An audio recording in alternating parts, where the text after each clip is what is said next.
Good afternoon, ladies and gentlemen. Welcome to another of our stories. This one is going to be about the city we're all going to at the end of the cruise. And as you can tell, are you not hearing me in the back? Talk it up. Can you? How about now? Better?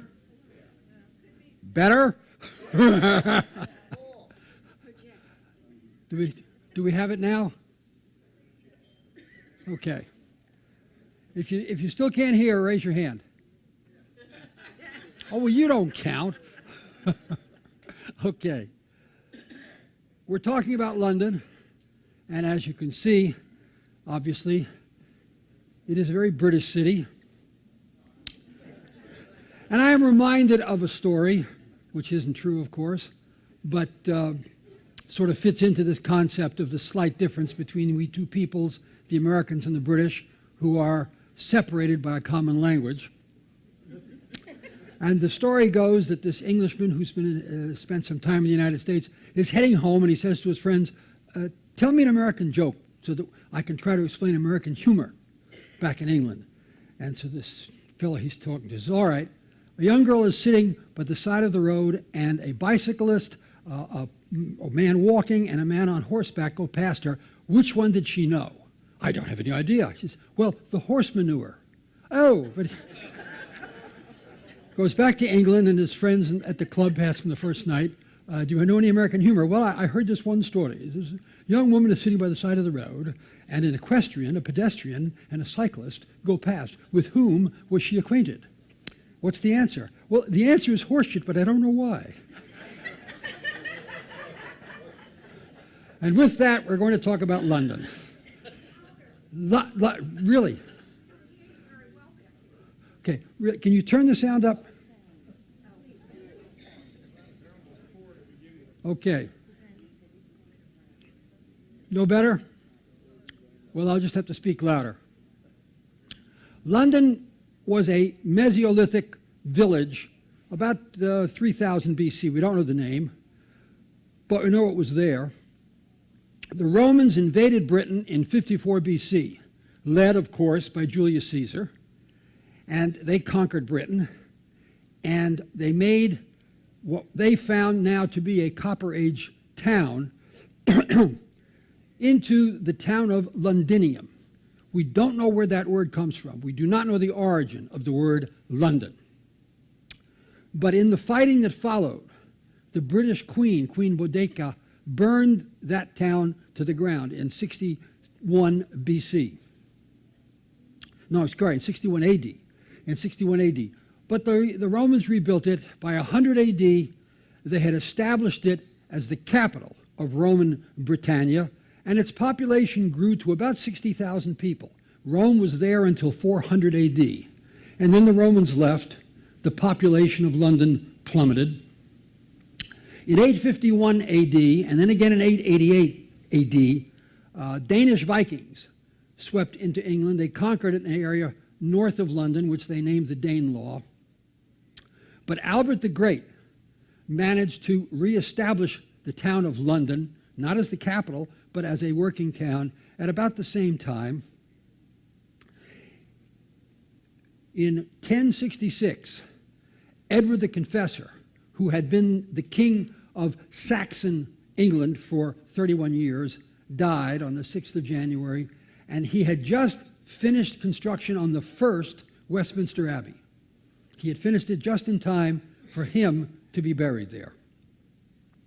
Later in 1066, of course, William the Conqueror conquered the rule. He killed Howard Godwinson, became the new King of England, and he was crowned King of England in Westminster Abbey on Christmas Day in 1066. And he began construction of the first Norman castle to be built in England, and it would later become known as the Tower of London. The Westminster Abbey that Edward the Confessor had constructed was made of wood. It was reconstructed in the 13th century in the shape that it exists in today. In the year 1290, the wife of King Edward I, a woman by the name of Eleanor of Castile, died in the town of Lincoln. Edward assembled a funeral cortege to carry her body back to London. It took 12 days, and he ordered a memorial cross to be placed at each point where they stopped for the night. So a line of 12 crosses were placed between Lincoln and London. The 12th cross was in London itself, at a place that they named Charing. The word Charing probably came from an Anglo-Saxon word, the word setting, which refers to a bend in the Thames, because there's a very pronounced 90-degree bend just there. And this memorial cross stood there for almost 400 years. But in 1647, during the Protestant Reformation, memorial crosses, which were designed for passerbys to stop at and pray for the soul of the departed, were outlawed. And that cross was torn down. In 1675, it was replaced with a statue of King Charles II, who was being restored to the crown. And that statue stood there for a very long time. It became the essentially ground zero, mileage zero in London. That's where all the mileage was measured from. That's where the location of the city of London was established as a geographical entity, right at that statue. But in 1864, the Southeast Railroad put up a station at about that same spot. And the next year, 1865, the Railroad Hotel, part of the station, was finished. That's what we're looking at. And it was named the Charing Cross Hotel. And to commemorate what had happened a very long time before, a memorial cross was put up right in front of that hotel, replicating what they thought the original cross might have looked like. And therefore, this area in London became known as Charing Cross.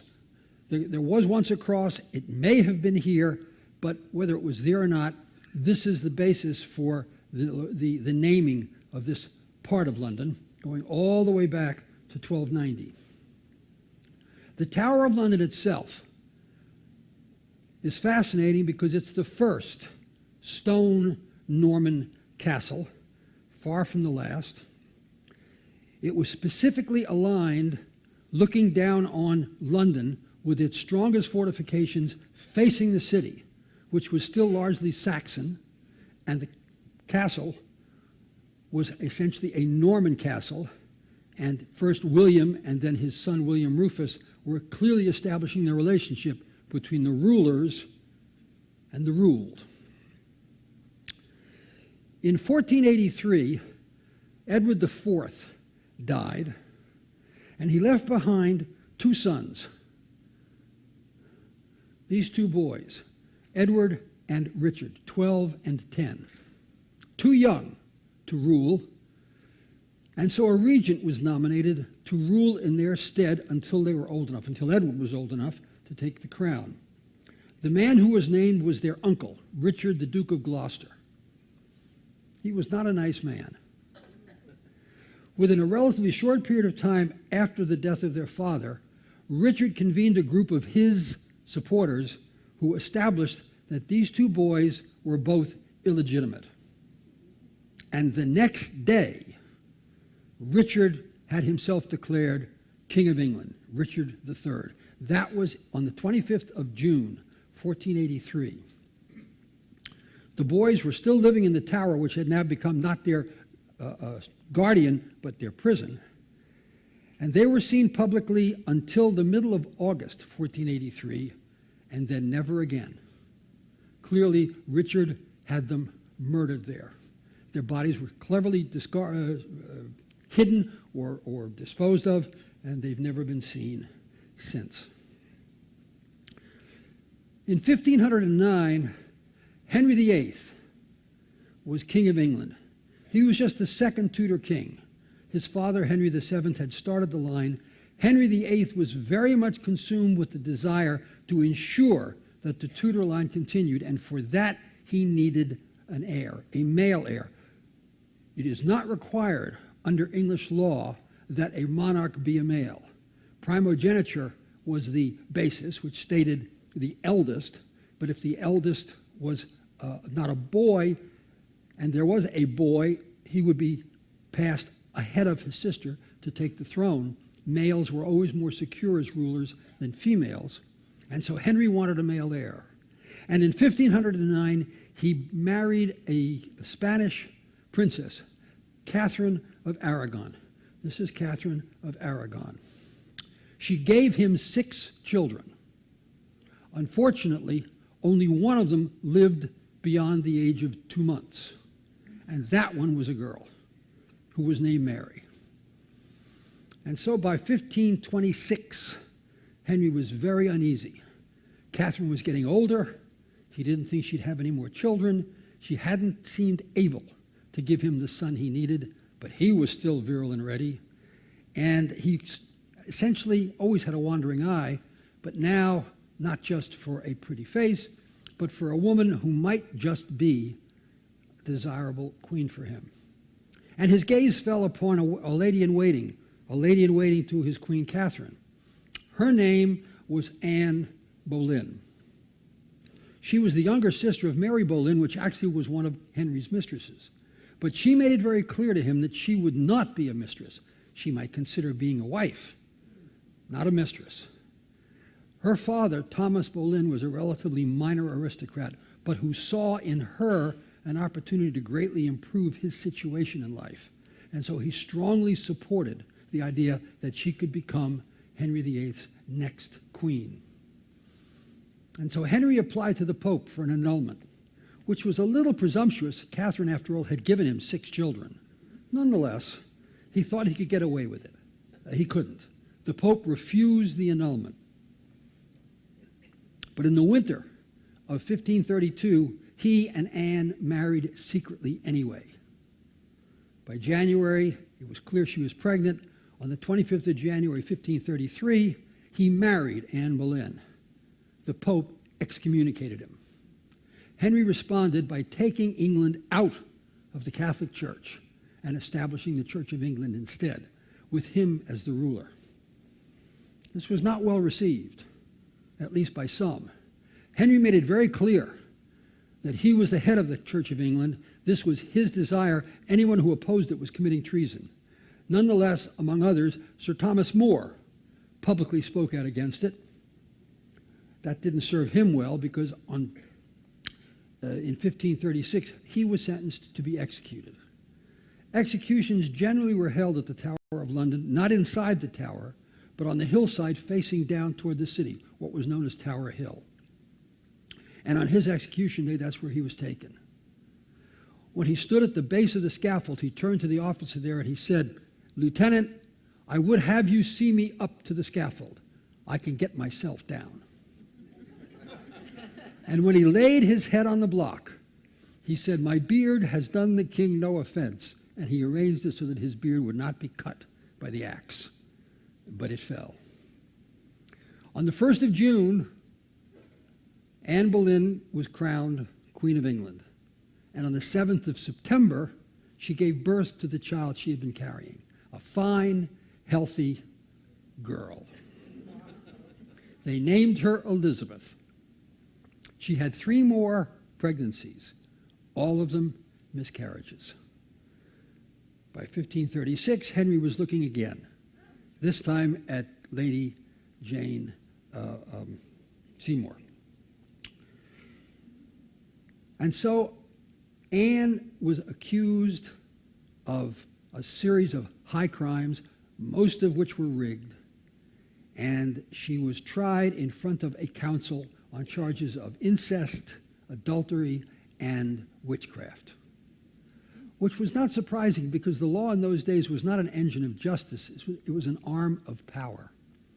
And among those on the board hearing her trial was Henry Percy, to whom she had been betrothed before she married Henry VIII, and Thomas Howard, who was her own uncle. They found her guilty, and she was sentenced to be beheaded. But she was a queen, and either Henry himself or Anne requested that an ordinary axe not be used. Rather, she wanted to have herself beheaded by a sword.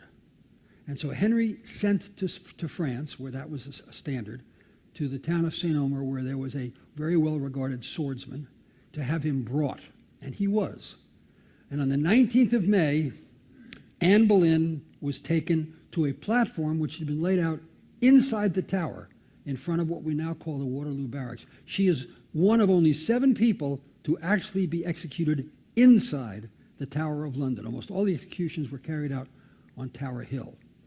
But she was executed there. She was brought out. Her ermine mantle and her headdress were removed. Her hair was tucked up under a coif.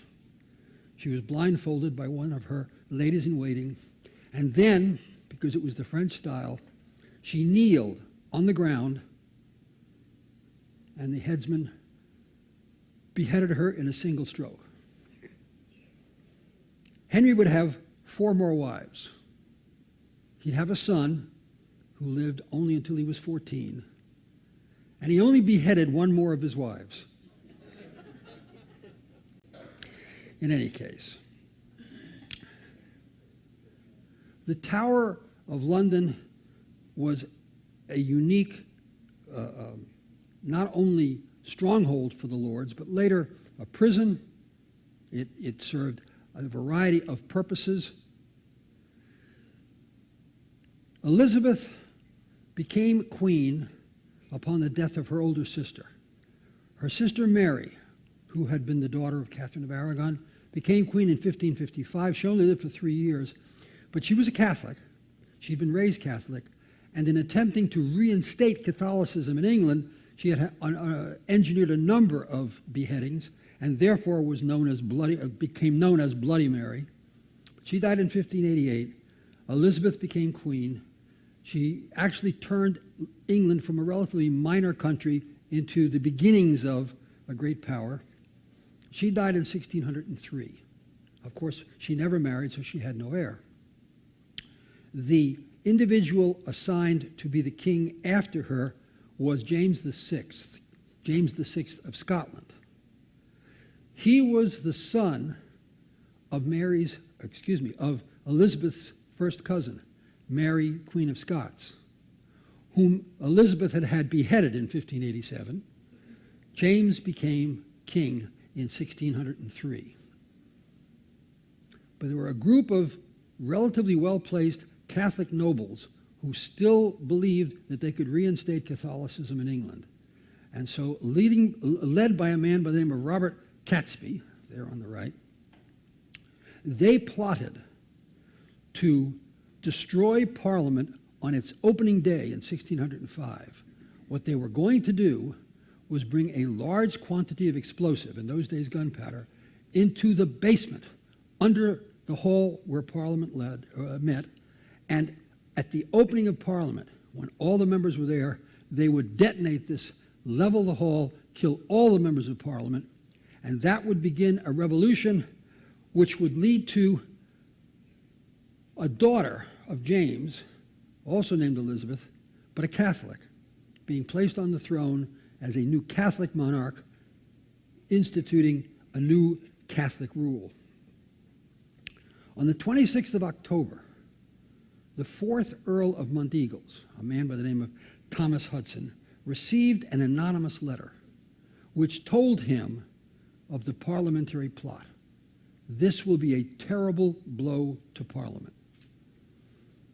The officials began searching for these explosives, and on the 4th of November, in a sub-basement, they discovered 36 barrels of gunpowder, enough to totally level the building, and they were guarded by this man, Guy Fawkes.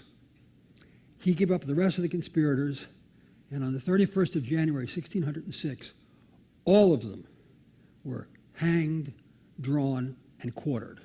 And that, of course, led to celebrations which are still carried out today across England. Guy Fawkes Day is celebrated appropriately for a gentleman who had attempted to commit treason on England, but unsuccessfully. In 1665, London was visited by the plague. It had hit in the 14th century. Now it hit again, and about 100,000 Londoners died of the plague, about 1 person in 5. The next year, 1666, the Great Fire struck. It began in a place called Pudding Lane, and it swept through what was essentially a wooden city. It would take them 10 years to rebuild it. But rebuild it they did. These are the Bow Street Runners, the first organized police force in London. It is the forerunner of the current London police, who are called Bobbies, because the man who organized them was Sir Robert Peel. But London achieved its greatest moment in 1940. If Britain lives for 1,000 years, this will be their greatest moment. Winston Churchill said it. Hitler had run across all of Western Europe in the first year of World War II. He had taken Norway, Denmark, the Netherlands, Belgium, France. His forces stood on the shores of the English Channel. England remained. England was the last nut for him to crack there. And he thought he could. The British fleet didn't worry him. The English Channel is restricted. His Luftwaffe could handle them. But it was essential that his Luftwaffe have air superiority. And so first he would destroy Britain's RAF, not so much Bomber Command as Fighter Command, because that's what would threaten his landings. And so in the spring of 1940, he began a bombing campaign, specifically aimed at the RAF. He attacked facilities that made airplanes, facilities that made parts for airplanes. That wasn't very successful because he didn't have really good information about exactly how to locate those targets. But he also began specifically attacking RAF bases, one by one, and that was devastating. One by one, the RAF bases across southern and southeastern England were knocked out. The campaign was going well. The RAF could not keep up with their losses. It would have been successful. But in the summer of 1940, in the middle of all this, RAF bomber campaign managed to get a group of bombers all the way to Berlin. They bombed the German capital. Not much damage was done, but it absolutely infuriated Adolf Hitler. Hermann Goering had once boasted, if you ever have a bomb drop on Berlin, you can call me Meyer. Well, Hitler was calling Goering Meyer. How could you let this happen? He decided he would show these upstart Britons the truth. He would give up this pointless bombing of airfields, which wasn't very exciting. He would break British morale. He would break the will of the British people to resist him. He would bomb their cities into dust. And so on the 15th of September 1940, he launched his first attack directly against the city of London. It was a daytime attack. It didn't go very well. His losses were fairly heavy. And so the Luftwaffe switched from daytime bombing to nighttime bombing on the 7th of October. But the raids continued, and the raids got worse. RAF Fighter Command did what it could. They had one advantage, and that is that in an aerial battle over England, any RAF pilot that had to bail out could probably return to service because he was bailing out over his home country. Any Luftwaffe pilot that bailed out would become a POW. And the RAF knew also the Luftwaffe had not really been built to be a strategic bombing entity. It was built as a tactical force to support its troops on the ground. The planes weren't that big. They didn't even have a 4-engine heavy bomber. Still, they were making do very nicely. But something unexpected gave Britain a remarkable advantage. And it was a man. His name was Robert Watson Watt. He worked at the British National Physics Laboratory. And in 1935, he had began establishing a way in which to detect airplanes at a distance using radio waves. Using shortwave radio waves, he could broadcast them in such a way that he'd get an echo coming back. And it would be later named radio-assisted distance and ranging, radar. Watt was taken by the British, made the head of a special group at a place called Bawdsey Laboratory, and he developed his system to the point where he could detect an airplane 200 miles away using his specialized radio detection. Britain built a series of stations along the south and southeastern coastlines of England. And with these stations in operation, when German planes took off from their bases in France, the British would see it, which was an enormous advantage. First of all, under the old system, you had to wait until your observers actually saw enemy planes coming. Then you'd scramble your fighters. They'd scramble to get up to altitude as best they could. Now, the pilots could be at leisure at their bases until the report came in. German planes have taken off. They're heading such and such a direction. Clearly, their target must be this or that. And when it was the appropriate moment, they would take off, they would get up to altitude, and they would be waiting above them with full gas tanks when the Germans arrived. It was an enormous advantage. The Germans never figured it out. Still, enough got through to beat up on London pretty good. In 1938, before the war began, there were 6,600 full-time firemen and 13,800 auxiliary firemen in the entire country. By 1939, there were 138,000. And by 1941, over 1 million firefighters and women's auxiliary, all helping to deal with the damage, not just in London, but in other British cities as well. British anti-aircraft guns were not particularly accurate. Most of them did not have accurate fire control. British searchlights couldn't reach any higher than 12,000 feet. And so the anti-aircraft fire was relatively inaccurate. But the British public was happy with it anyway, because at least they knew the Germans up there were getting hit back some. The best shelter during an air raid were shelters deeply constructed underground. But the only shelters like that the British had were the stations of the London Underground Railroad. And so that's what was used. When the alarms went off, when the sirens sounded, people would assemble.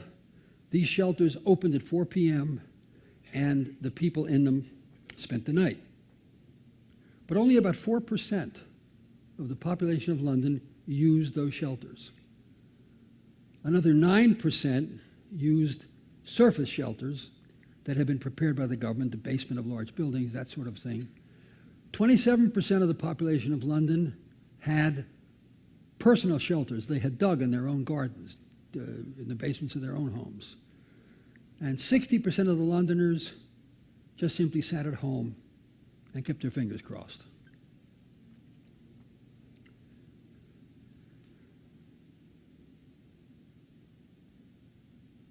It was proposed by the British authorities, based upon what they had endured in World War I, that every ton of bombs that the Germans could drop on London would result in 50 casualties. Harold Macmillan, who was in the British government at the time, said, the discussions my ministers and I had over air raids were similar to the discussions people today are having about nuclear war. We thought it was the end of the world. The British Psychiatric Association said that if massive bombing raids were held on London, between 3 and 4 million people would require psychiatric care. The stress would be that bad. The British were tougher than that. There was no psychiatric blitz. The number of work days given up by workers for one reason or another in 1940 was the lowest in British history. Winston Churchill, who was the prime minister, was supported by 89% of the population. Britain took a pounding. The Germans dropped 18,291 tons of bombs on London killed 28,554 people, wounded 25,593. But Britain didn't break. St. Paul's Cathedral, built in 1703 by Christopher Wren, was struck by a couple of bombs, and at one point in one of the blitzes, this very iconic picture was taken. Everything around her is burning, and she still stands there. And she did. Britain didn't break, and London survived. After the war, it took about 10 years for the wartime austerity to pass. But by the beginning of the 60s, a new London was emerging, a new London that came to be known as swinging London. Music, of course, whole new kind of music, based upon American popular music, but new to Britain, with groups like the Rolling Stones and the Beatles and the Who and the Kinks and Dave Clark 5 and Herman's Hermits. But it couldn't be played on the BBC because the BBC wouldn't play such trash. And so pirate radio stations came to be. Pirate radio stations on ships just offshore, like Swinging Inland Radio. They played them. New fashions brought new areas in London into prominence as shopping areas. King's Road, King's High Road in Chelsea, and a little 2-block long nothing of a street called Carnaby Street. In 1966, a popular poll was taken, and the face of 1966 was picked, and it was a little girl, and her name was Twiggy. The leading designer at the time was a woman named Mary Quant, and she was given credit, and very happily took the credit, for the invention of the miniskirt. Her shop was on the High Road in Chelsea, and she said the girls on the street actually created the miniskirt. I kept wearing mine shorter and shorter, and they kept saying shorter and shorter and shorter. And she picked the name, she said, from the mini car, which just fit everything very nicely. Which brings us pretty much up to date on London today. And there are several interesting facts that might make your tourist visit more interesting. In 1703, the Duke of Buckingham had a house built for himself. Nice house, nothing special. In 1761, King George III bought it from him. And in 1837, when the young Queen Victoria moved into it, it became a royal palace. And through the 19th century, it was expanded somewhat. It is now Buckingham Palace. And of course, the changing of the guard there is a very popular site for visitors to take. But one of the iconic things about London always was the fog.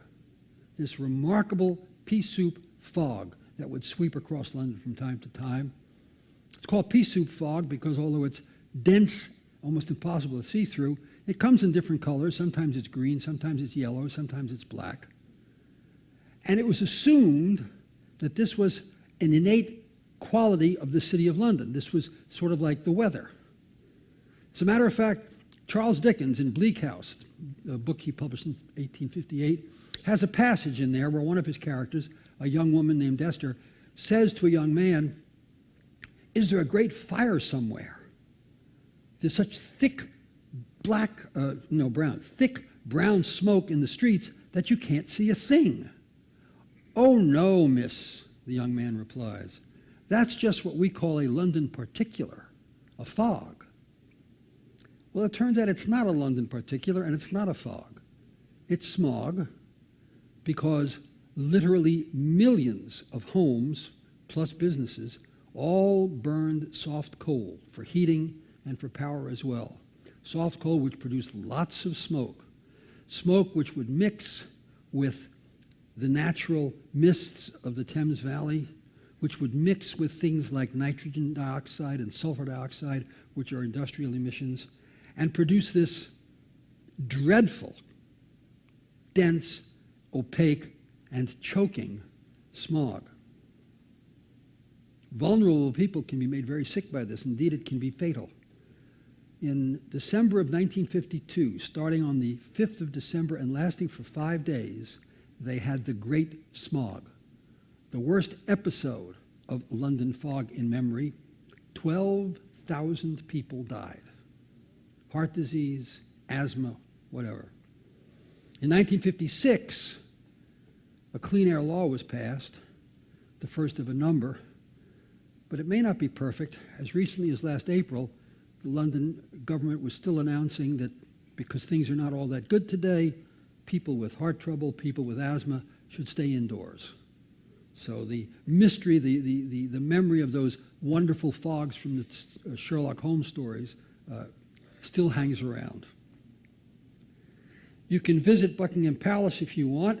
You can see the changing of the guard. There are 4 World Heritage Sites in or around London, and you could pay a visit to any one of them. The first is the Royal Observatory at Greenwich, just a short and rather pleasant boat ride up the Thames from the City of London itself. This is where the prime meridian is established, the 0 longitude meridian, the line that separates the Eastern Hemisphere from the Western Hemisphere. And if you go there, you can do what every tourist who goes there does.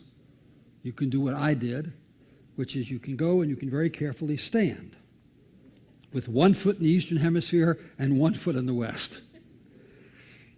But it's fascinating. It's also where Greenwich Mean Time establishes its base time. From there, time all around the world is measured and calculated.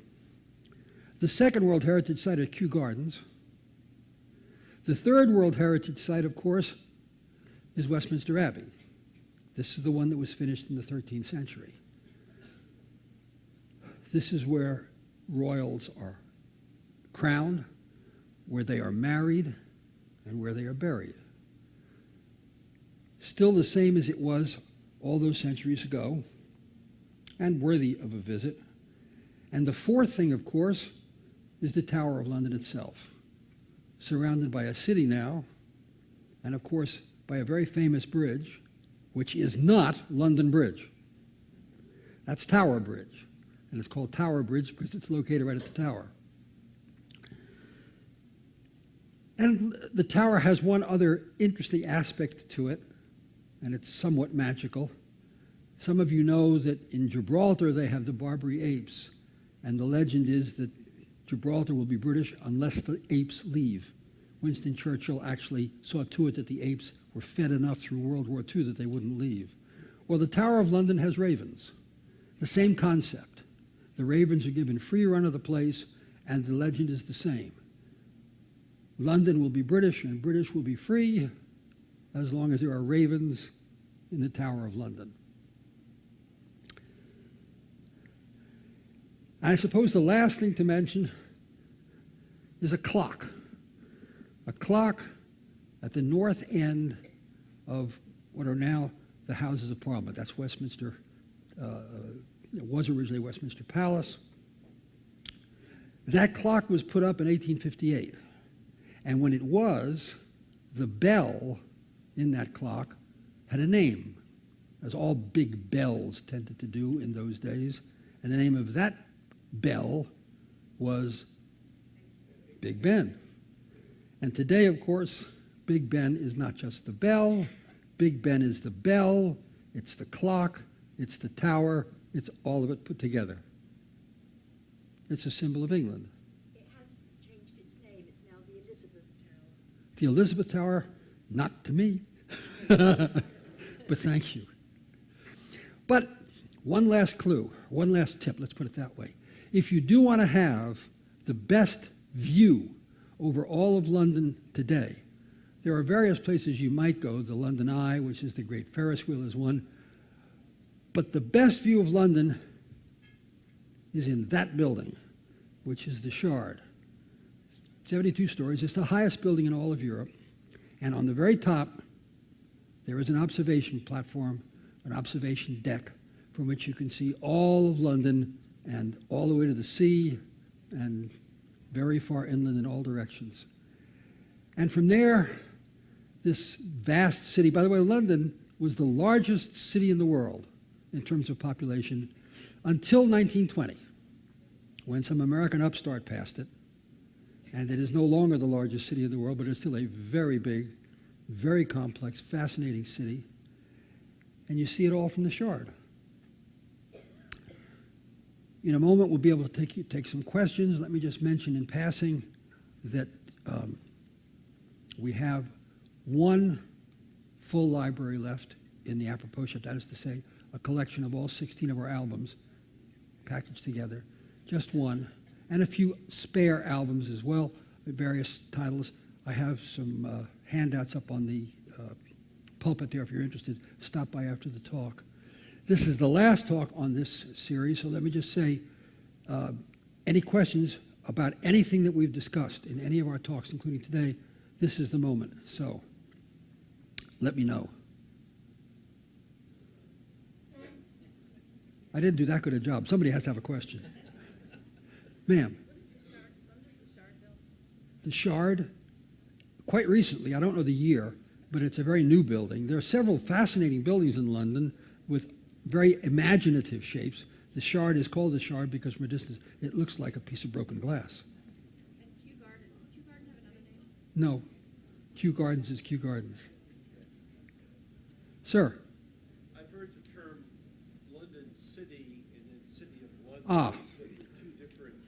The City of London is a special thing. The City of London is actually a 1 square mile area in the center of London, which today is essentially the financial center. London is one of the great financial centers in the world. But it is called the City of London because it's the original area where the town was located. When the tower was built on its hill looking down, it was the City of London it was looking at. So when they refer to this, and in London it's marked. You can see marks on the street indicate you are now entering the City of London. It is the old original center, and it is now mostly banks and large financial institutions. But London is London. Metropolitan London is even bigger, but the City of London is very small. 1 square mile, all money. Sir? That tower that you had on the screen there, where is that in relation to Big Ben? It's on the other side of the river, but not far. East or west? That's a very good question. But it's on the south shore. Jay, it's south, it's London Bridge, it's at London Bridge. The Shard is... Shard is at London Bridge, London Bridge Station. It's okay. This lady who seems to know what she was talking about says that the Shard is at London Bridge Station, but it can't be at London Bridge because London Bridge is in Arizona. It's the London Bridge Station. It's on the south side of the Thames. What you do if you want to see the relationship is you go to the Shard, go up to the top, look out, find the tower, and then you'll know where you are. Any other questions?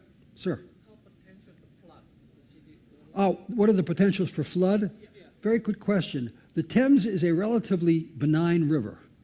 The overall climate, the overall drainage situation is such that although the Thames sometimes rises, London is not a city that's readily flooded. It does not have a big problem with flooding. The river is the Thames, but it's the way the river flows, the land that the river flows through west of London on its way to London, it generally does not pick up enough water, and the City of London lies in such a way that it's not easily flooded. There has not been a serious problem with flooding in the City of London, not compared to that of some cities around the world. Sir? There is, though, a protection built in the Thames that can be closed in cases of extremely high water from the North Sea. Oh, that's coming in, yes, from the other way, not coming downstream, but coming in from the sea on very high tides. There are control gates in the Thames, some distance downstream from the City of London, but they control a backflow. There are barriers to prevent a tidal flood coming up the Thames. If we have no other questions, let me just say one thing. It has been my great pleasure to have been able to present these stories to you on this cruise. Somebody once pointed out to me that if you teach You will learn from your students. I have learned from many of you, including this lady right here. So thank you so much for being a great audience. Thank you so much for coming.